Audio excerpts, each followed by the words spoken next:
Today on the Innovation Minute, I'm going to talk about why failure is a bad thing for innovation. In the world of innovation, we seem to think that failure is a good thing. If we're not breaking eggs, we're not innovating. But this, to me, is faulty reasoning. We don't want to fail. We want to experiment. Let me talk about this a little bit. Experiments are designed to prove or disprove a hypothesis. There's nothing wrong with running an experiment and disproving what you believe to be true. So we run experiments and there are possible outcomes. One outcome is we run an experiment, we prove our hypothesis to be true, that is success, and it will lead to success, assuming it was a good experiment.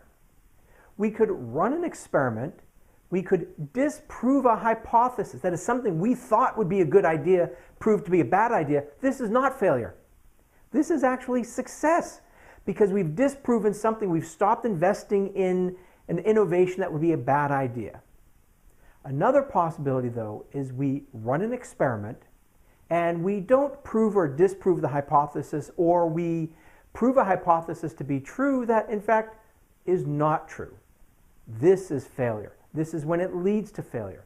If you run an experiment and it is not a good hypothesis, yet somehow your experiment proves it to be true, this is what ultimately leads to failure. So we don't want to fail. We want to experiment. We want to become masters at creating small, scalable experiments that prove or disprove our hypotheses.